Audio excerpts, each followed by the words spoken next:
នៅក្នុងមុខចំនួននៃស្រុកខ្មែររបស់យើងអ្នកដែលរកស៊ីស្ទើរចំណេះដឹងគឺច្រើនមែនទែនប្រសិនបើបងប្អូនលើខ្ញុំនិយាយចឹងកុំខឹងខ្ញុំអីហើយមួយទៀតយើងច្រើនតែជាមនុស្សដែលគេបានដាក់កែវយឹតនៅចន្លោះភ្នែកឲ្យមើលឃើញលុយថានៅចិត្តយើងណាឬក៏ប្រយោជន៍នៅចិត្តយើងហ្នឹងទៅធ្វើឲ្យការរកស៊ីរបស់យើងហាក់នៅឆ្ងាយមុខរបរដែលយើងកំពុងរកស៊ីរាល់ថ្ងៃហ្នឹងដែលខ្ញុំនិយាយហ្នឹងគឺគេនិយាយថាជាតម្រៃចាស់ចង្រិតបងប្អូនយើងសម័យខ្លះណាខ្ញុំចង់ប្រាប់បងប្អូនថាមនុស្សមួយចំនួនកំពុងតែជាចង្រិតជាតម្រៃចាក់ចង្រិតហើយអញ្ចឹងបងប្អូនឲ្យយំនៅតម្រៃទៅដល់ជាតម្រៃគឺដើមតុំតុនណាហើយយើងចាប់មកវិញនៅចំណុចទូអញ្ចឹងណាហើយពេលខ្លះទៅការបោះទុនរបស់យើងគ្រាន់តែមានឈ្មោះថាជាអ្នករកស៊ីទេខ្ញុំនឹងឲ្យឧទាហរណ៍ច្រើនទៅបងប្អូនហើយនឹងភាពជាក់ស្ដែងមួយទៅបងប្អូនឥឡូវយើងឃើញមុខរបរដែលនៅក្នុងស្រុកខ្មែររបស់យើងណាមានការឡើងតាមគំរូរបស់ប្រទេសថៃវាការឡើងនៅថៃហើយគេឆ្អង់គេប្រមូលលុយថាជាសិទ្ធិនៃអីអស់ហើយក៏កើតនៅក្នុងស្រុកខ្មែរក៏10ឆ្នាំទៅហើយវាជាទម្លាប់តទៅទីមួយតំណាងចាយតែយើងឃើញណាចាយលុយ$30,000 $40,000អ្នកខ្លះដល់ទៅ$50,000លុយធំណា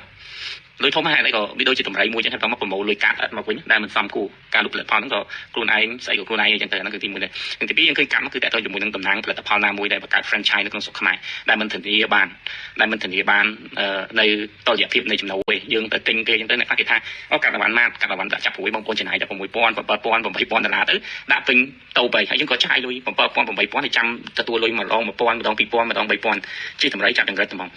អ្វីដែលយើងអាចដឹងថាយើងកំពុងតែជាតម្រៃចាប់ចង្រិតច្បាស់ហ្នឹងគឺផលិតផលដែលគេយកមកដាក់ឲ្យយើងនៅក្នុងម៉ានហ្នឹងគឺជាផលិតផលដែលគេនាំចូលខ្លួនឯងដែលគ្រប់បណ្ដាផលិតផលហ្នឹងគឺមិនទាន់មានទីផ្សារផងហ្នឹងក្មេងក៏មិនទាន់ស្គាល់មនុស្សចាស់ក៏មិនទាន់ស្គាល់សាប៊ូហ្នឹងមិនដឹងមកពីណានំហ្នឹងមិនដឹងមកពីណាយើងចេះយកតែរុញដាក់នៅក្នុងម៉ានជាមួយនឹងការខ្វះចំណេះដឹងយើងចេះទៅសិនហើយបើសិនជានៅក្នុងស្រុកខ្មែរយើងគួរតែដឹងថាមានតំណែង2នៅក្នុងស្រុកខ្មែររបស់យើងតំណែងថ្មីនិងតំណែងមានហាងឆេងតំណែងថ្មីច្រើនតែជាតំណែងអត់ហាងឆេងគឺអត់មានការចាយធ្វើ marketing ការផ្សព្វផ្សាយអីទេចាតំណូដែលក្រុមហ៊ុនថ្មីចូលមកគឺព្រមតាមអ្នកលក់ហ្នឹងហើយដាក់នៅអ្នកលក់ហ្នឹងទៅអ្នកលក់លំដាច់ហ្នឹងដាច់ខ្យល់អ្នកលក់ទៅក្រុមហ៊ុននៅតែប្រមូលលុយចឹងទៅហើយយើងព្រមតែអ្នកប្រើប្រាស់គាត់អត់ដែលមានបទពិសោធន៍ជាមួយផលិតផលហ្នឹងគាត់អត់ងាយចេញទៅអញ្ចឹងអាហ្នឹងរឿងទី2ដែលខ្ញុំនិយាយហើយរឿងទី3នោះជាតម្រៃដូចគ្នាដែរគឺបោះទុនមួយធំតែម្ដងតែរកស៊ីអីមួយចឹងទៅដូចមួយរយៈក្រោយចុងក្រោយនេះយើងឃើញមានការសេងតូបកាហ្វេច្រើនចឹងណាការសេងតូបកាហ្វេរាប់100តូបកាហ្វេក្នុងមួយខែហើយអ្នកហ្នឹងក៏ទៅទិញតូបកាហ្វេទៅ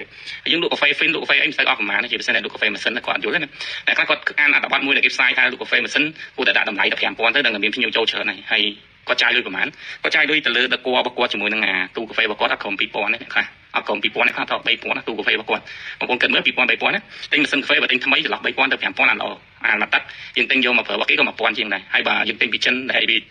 ត្រូវការ permanent តំណែងឲ្យជួសជុលរាល់ថ្ងៃហ្នឹងក៏$7,800ដែរអញ្ចឹងគាត់បើកហាងកាហ្វេមួយអ្នកខ្លះក៏បញ្យល់បងប្អូនពីបើកហាងកាហ្វេមួយហ្នឹងគាត់ថាចាយលុយអស់$4,000 $5,000ហើយបងប្អូនយកទៅលក់នៅក្នុងតម្លៃ$5,000នៅក្នុងមួយកែវ$5,000នៅក្នុងមួយកែវឃើញទេបោះជាតម្រៃហើយទៅចាប់ចង្រិតហើយបើសិនជាចង្រិតហ្នឹងវាសមរម្យយើងអត់ថា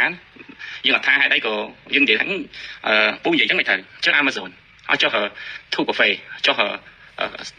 កាហ្វេផ្សេងទៀតដែលគេលក់